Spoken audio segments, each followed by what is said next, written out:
Can thoughts be painful? So when someone gets insulted, we say, ooh, that hurt, as if they just got punched, or a bad insult or feeling of disappointing performance may be described as stinging. So the value in answering this question is to get us another way to start breaking the cycle of chronic pain and stress. You may recall that pain is not a specific sensation like touch, sight, hearing, smell, and taste, and those aren't certainly painful necessarily.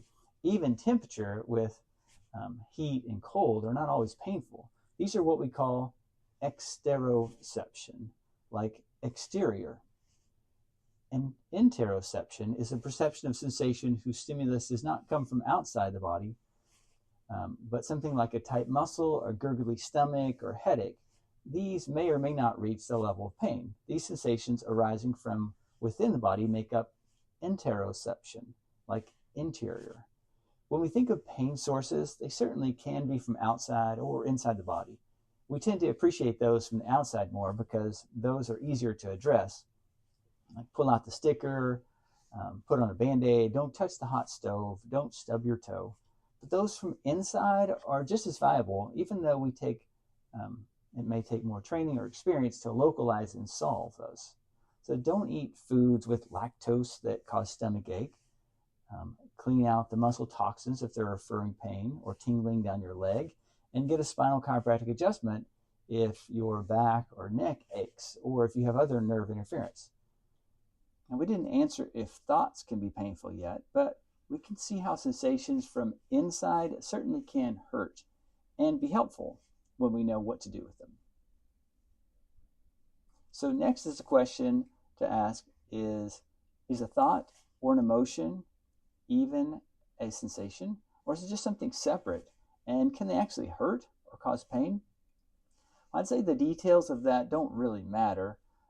A bit too philosophical for our discussion, but we'll just say yes, thoughts are like one of the internal sensations, and as most of us know from experience, thoughts, memories, or feelings can be so intensely negative that we can experience pain.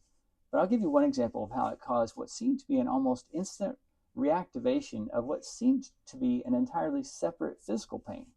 So later I'll explain how this happens. I have a patient who is a big, strong, fit man. In fact, he's more healthy than he's been in years after being in chiropractic care for a year, re-engaging some other healthy habits as well. So one day he was at the grocery store having a heated discussion with someone about politics, and he told me that as he walked out of the store with low back pain reignited, that it hadn't been like that in many months. He was certain his intense emotional encounter was the spark that restarted the back pain, but it only lasted an hour or so, both the emotion and the back pain. So your takeaway for now is that you are a highly interconnected being. That's why we do holistic diagnosis and treatment, and why education is one of our foundational pillars of care in our office. It's hard to beat a lie detector.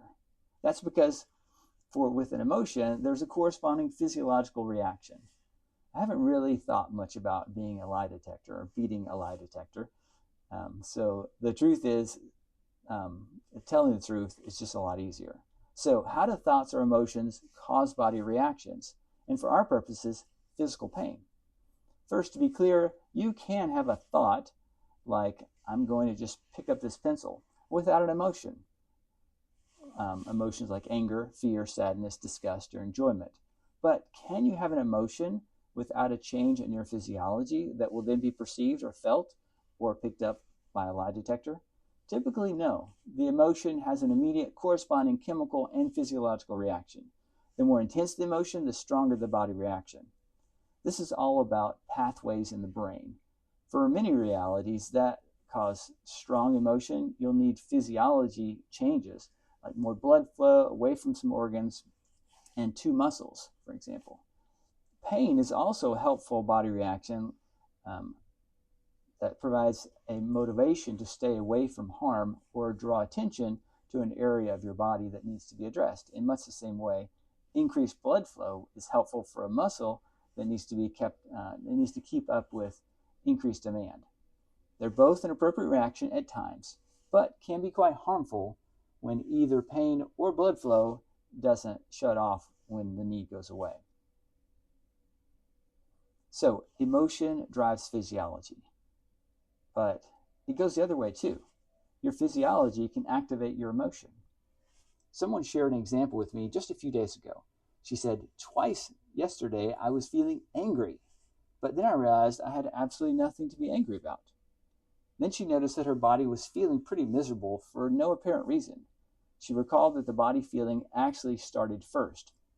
Her physiology had triggered the emotion. It was her deep brain areas like the hypothalamus that reads blood chemical levels and gets feedback from the brainstem about body sensations and functions, and the amygdala that connects that information with emotional significance. These brain regions had fed her conscious brain a story. She can't change the whole story, but it's very possible to write some alternative interpretations and some new endings. In her case, she found out just yesterday that she had been eating a substance that she's highly sensitive to, hidden in a common kitchen ingredient. For you, simply consider that what may be a contribution to the pain and emotional stress, and that story in your brain. So what's contributing to those? And see if you can start rewriting your ending today.